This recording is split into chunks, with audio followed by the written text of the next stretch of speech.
Big pass நேயர்களுக்கு வணக்கம். டேய் ஜால்ரா பொத்திட்டு போடா அப்படின்னு திவாகரை கமருதீன் திட்டியிருக்கார். காமு வந்து நம்ம திவாகரை திட்டியிருக்கார். அப்படியே என்ன சம்பவம் நடந்தது அப்படின்றதையும் பார்வதி வந்து வினோத்தை கேட்டிருக்காங்க. டே பைத்தியக்காரா ஏன்டா என் ட்ரெஸ்ஸை பிடிச்சி இருக்கிற அறிவு கட்டவனே அப்படின்ற குறையாக திட்டியிருக்காங்க. அப்படியே என்ன சம்பவம் நடந்தது அப்படின்றத பார்ப்போம். ஸோ ஃபர்ஸ்ட் பார்வதி வந்து ஒரு சீன் கிரியேட் பண்ணிட்டு இருக்காங்க. லிட்ரலி அவங்க என்ன ட்ரை பண்ணுறாங்க அப்படின்னா இந்த ஒன் வர்சஸ் ஹவுஸ்மேட் அப்படின்ற மாதிரி ஒரு சிம்பத்தி ட்ராக் ட்ரை பண்ணுறாங்க போல இருக்கு. ஏன்னா கிச்சன் வந்து நேத்தே சேதுனா சொல்லிட்டு போனார், கிச்சன் கன்றாவியாக இருக்குது, மொச்சிட்டு இருக்குது, அதுக்காகவே தண்ணி கொடுக்குற, ஒழுங்காக கிச்சனை நீட்டாக வச்சுக்கோங்க அப்படின்னு சொன்னார்.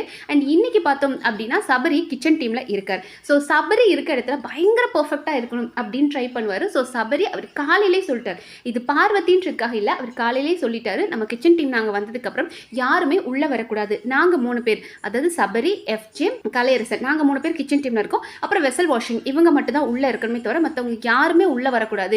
எந்த பிரச்சனைக்காக இப்போ இவர்கிட்ட எஃப்ஜே கூட ஏதோ ஒரு பிரச்சனைன்னு சொல்லிட்டு பார்வதி உள்ளே வந்து பேசும்போது கூட சபரி சொன்னார், எஃப்ஜே நீ வெளியே போய் பேசி, யாரையும் உள்ளே விடாத, ஏன்னா ஆளுக்கு வருவாங்க, ஒவ்வொரு திங்ஸை ஒவ்வொரு இடத்துல போட்டுட்டு போயிடுவாங்க, அதெல்லாம் தேவையில்லை, அது நீட்னஸ் தான் நம்ம அப்படியே மெயின்டைன் பண்ணுவோம் அப்படின்றத சபரி சொல்லிட்டார்.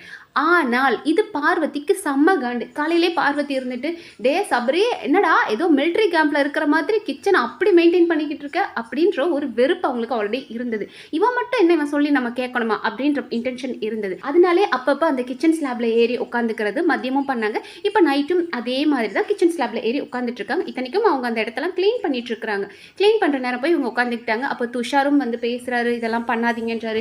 கனியக்காவும் முடிஞ்ச அளவுக்கு போராடி, உன்கிட்ட போய் பேச முடியுமா, ஒரு செவர்கிட்ட கூட பேசிடலாம், உன்கிட்ட எல்லாம் பேசவே முடியாது, புரியுற அறிவே கிடையாது, புத்தியே இல்லை அப்படின்ற மாதிரி அக்காக்கு இதுதான் வாய்ப்புன்னு சொல்லி கனியக்காவும் எகுறுனாங்க. இதை பிக் பாஸ் வீட்டுக்காரங்களும் ஓகே நம்ம இதை யூட்டிலைஸ் பண்ணலாம் அப்படின்ற முடிவில் ஓகே போராட்டம் நாங்கள் எதுவும் பண்ண மாட்டோம், அவங்க இங்கே உட்காந்துருந்தாங்கன்னா நாங்கள் பண்ண மாட்டோம், ஏன்னா நாங்கள் இங்கே சப்பாத்தி மாவு தேய்ப்போம், ஏதாவது வேலை செய்வோம், அந்த இடத்துல வந்து இவங்க உட்காந்துருந்தாங்கன்னா நாங்கள் வேலையே செய்ய மாட்டோம் அப்படின்னு கிச்சன் டீம் சொல்லிட்டாங்க, வெசல் வாஷிங் டீம் சொல்லிட்டாங்க, நாங்கள் இங்கே இருக்க மாட்டோம்னு சொல்லிட்டு இதுதான் சான்ஸ்ன்னு போயிட்டாங்க.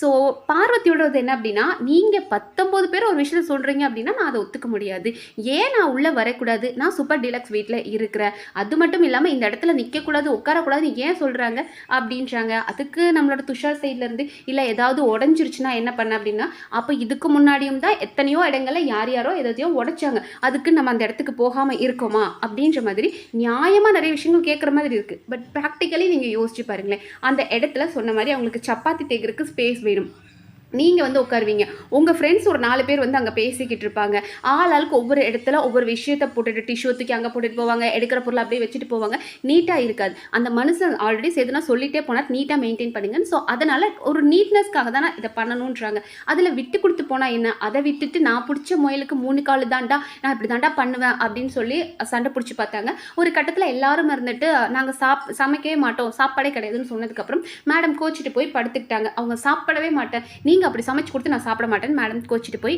படுத்துட்டாங்க. அப்போ எல்லாரும் போய் கன்வின்ஸ் பண்ணுறாங்க. எல்லாருக்கும் என்ன அப்படின்னா, பிக் பாஸ் வீட்டுக்காரங்க வந்து துஷார் கிட்ட என்ன சொல்லிட்டாங்கன்னா, அவங்க அப்படி சாப்பிடாம இருக்க வேண்டாம், அவங்க சாப்பிடாம இருந்தால் நாங்களும் சாப்பிடாம இருக்க போகிறோம், அவங்க வந்து 2 தோசையாவது சாப்பிட்டா நாங்களே சமைக்க போகிறோம் அப்படின்னாங்க. அப்போ துஷார் வந்து இதை கன்வின்ஸ் பண்ணிட்டு இருக்காரு பாருவை. அவங்க பெட்ரூம்க்கு வந்துட்டாங்க, பாரு வந்து படுத்துக்கிட்டாங்க. அப்போ இவர் வந்து கன்வின்ஸ் பண்ணுறாரு, இப்போ உங்களுக்காக மற்றவங்களும் சாப்பிடாம இருக்காங்க, வாங்கக்கா ஒரு சாரி சொல்லிடுங்க, நீங்கள் சொல்லிட்டு சாப்பிடுங்க அப்படின் போது அதெல்லாம் முடியாது, நான்லாம் பண்ண முடியாது அப்படின்னாங்க. அப்போ இப்போ இந்த இடத்துல வந்துட்டு துஷார் பேசிட்டு இருக்காரு, கமருதீன் வந்து பேசிட்டு இருக்காரு. ஸோ இந்த இடத்துல நம்ம திவாகர் ஒன்று பேச ஆரம்பிச்சிட்டார். கமருதீன் பேசினாலே திவாகர் என்ன பாயிண்ட்ல இருக்கார் அப்படின்னா, கமருதீன் ஒரு பிரச்சனையா அடுத்த பிரச்சனையா டைவர்ட் பண்ணிடுவான் அப்படின்றது நம்ம திவாகரோட இன்டென்ஷன். அதனால கமருதீன் பேசும்போதே நம்மளோட இவர் திவாகர் என்ன சொன்னார்னா, இங்கே பாருங்க யாரும் பேசாதீங்க, சம்மந்தப்பட்டவங்க அவங்க பேசிக்கிட்டு மற்றவங்க யாரும் பேசி இந்த பிரச்சனையை எலிவேட் பண்ணாதீங்க அப்படின்னு சொன்னதுமே கமருதீனுக்கு கோவம் வந்துருச்சு. இவன் யாரா நம்மளை பேசக்கூடாதுன்னு சொல்றதுக்கு அப்படின்னு, ஏய் ஜால்ரா நீ அவளுக்கு சும்மா ஜால்ரா தானே தட்டுவேன், நீ பொத்திக்கிட்டு நீ எல்லாம் எதுவும் பேசாத அப்படின்னாரு. அப்போ நம்ம திவாகரும் ஏய் என்னப்பா நீ பேசிட்டு இருக்க வெளியே போப்பா அப்படின்ற மாதிரி அவரும் பேசினார். பட் என்ன வேர்ட்ஸ் இது, பொத்திட்டு போன்றது, அப்புறம் அவரை வந்து ரொம்ப கேவலமாக பேசுகிறார், பயங்கர ஃபில்த்தி வேர்ட்ஸ் நிறைய யூஸ் பண்ணுறாரு அந்த கமருதீன்.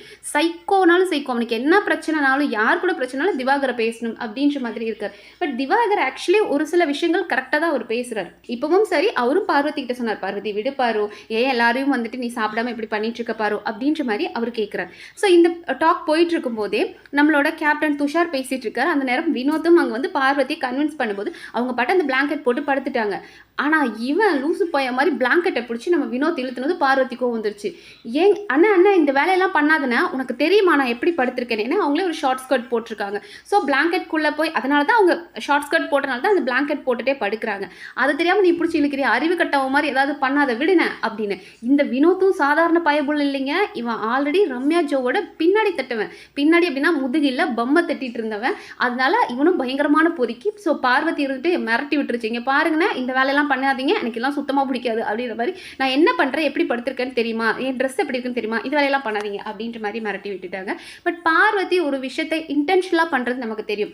இப்போது இன்னைக்கு வந்து அவங்க ஒவ்வொருத்தரையும் எக்ஸ்போஸ் பண்ணாங்க. எஃப்ஜேவை வந்து அவன் எப்படி அவனுக்கு வேண்டியவங்களுக்கு ஊட்டி விடுறான் அப்படின்றத எக்ஸ்போஸ் பண்ணாங்க. நம்மளோட திவாகர் சார் வந்துட்டு அவர் வந்து ஒரு பவுலில் எஃப்ஜே வந்து வேண்டியவங்களுக்கு மட்டும் எப்படி எக்ஸ்ட்ரா கொடுக்குறான், மற்றவங்களுக்கு கம்மியாக கொடுக்குறான் அப்படின்றத எக்ஸ்போஸ் பண்ணாங்க.